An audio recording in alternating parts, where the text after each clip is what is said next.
Does consciousness die with the body, and is meaning doomed like the universe? Well, I don't know, I would say. I mean, we don't understand consciousness. We don't really understand its place in the cosmos, let's say, but I'm not qualified to answer such questions. I would say, though, that no one stops listening to a symphony because they know it's going to end. And so I think, in some sense, our proper task is to find the meaning within the finite. When I had clinical clients who were consumed with such questions, because, you can pick a time frame of evaluation that makes all your efforts futile, right? So, well, the sun is going to envelop the earth. I think it's 4 billion years, so get ready. It's like, well, what's the point of stopping this baby from crying when the sun is going to envelop the earth in 4? Well, yeah, you all laugh, right? But that laughter, you see, that's a sign of wisdom. That's preposterous. Why? I mean, that's the existential question, right? It's like, well, if we're all doomed to ashes and decay, why do anything? Well, I used the baby crying for a reason. I mean, who in the world is going to use that argument to not feed their baby? Well, why feed that thing? In 4 billion years, the sun's going to envelop the earth. It's like, wrong time frame, folks. And so what I would say, and I did say to my clinical clients, if you're adopting a time frame that makes what you're doing appear trivial, the problem isn't necessarily what you're doing, although it might be, and you have to ask yourself that question because perhaps you are engaging in something that's more trivial than you should be. The problem is that your mind, which is capable of leaping across evaluative frameworks, has picked a time frame inappropriate for the task. So quit doing that. Instead, you could say, well, why don't you practice adopting the time frame that imbues your properly oriented action with the deepest possible apprehended meaning? And why would you not think that the fact that that meaning manifests itself with the proper choice of time frame, why wouldn't you accept the fact that's indication of a valid choice? It certainly feels like it. You know what it's like. You get engaged in something, a deep conversation, a piece of music, a piece of art, something you love doing, someone you love being with. You get engaged in that. You lose your sense of temporality. And you don't pop out of it and think, oh my God, I wish I would have used a time frame that made everything irrelevant because of my, cognitive brilliance. You think, hey, we could do that some more. Like, how about all the time? And that's a good goal. It's like, yeah, how about that all the time? And then you've got time right when you're engaged like that. And I would say that's a profound neurophysiological signal that you're in the right place at the right time, right? Because it's accompanied by a sense of deep well-being. And that's literally an antidote to suffering. I mean that literally. It's with many of my clients who were suffering, what we would strive to do was not so much make them happy, because sometimes that was impossible. They were so crippled in so many ways, often physically and in pain, but something meaningful.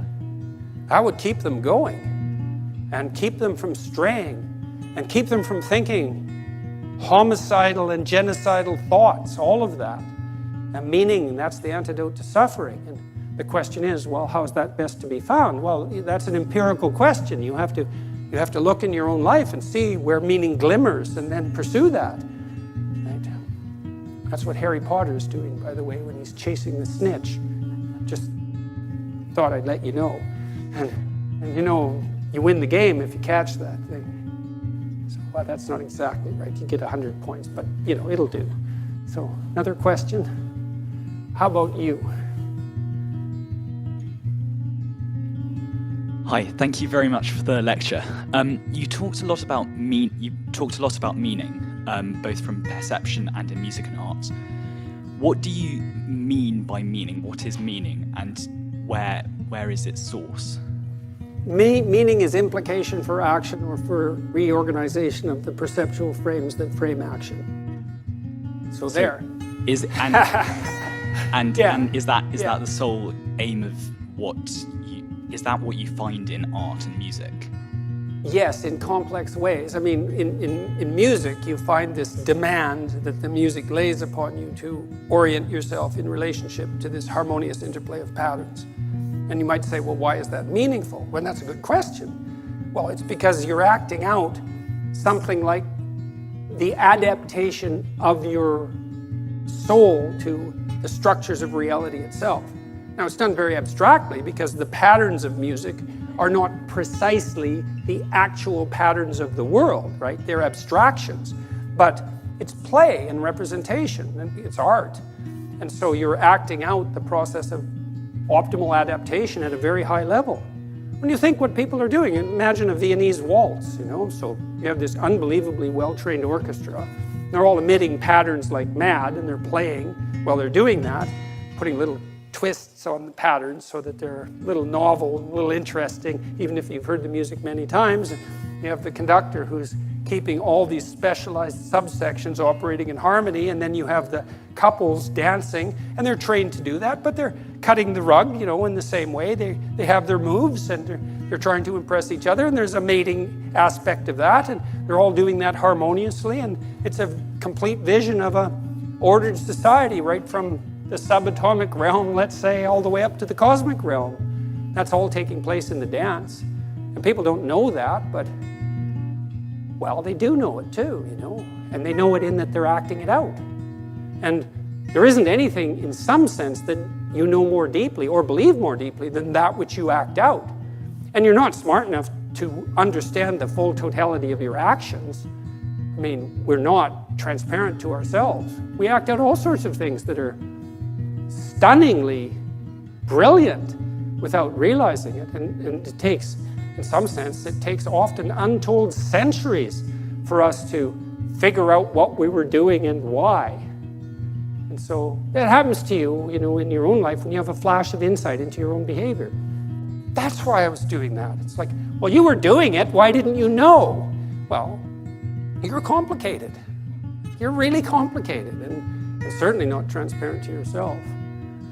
And so I have a paper called 3 Types of Meaning. You could look that up if you wanted a more technical answer, but the music answer by example is a good one. And I think people can really relate to it because, the only person you ever hear who says, well, I don't really like music is like, no, that's just a posture, You like music. You just want to be, kind of interestingly different and controversial. And it's really something, right? And it's also interesting that music has this non-propositional structure that's completely opaque to rational argumentation.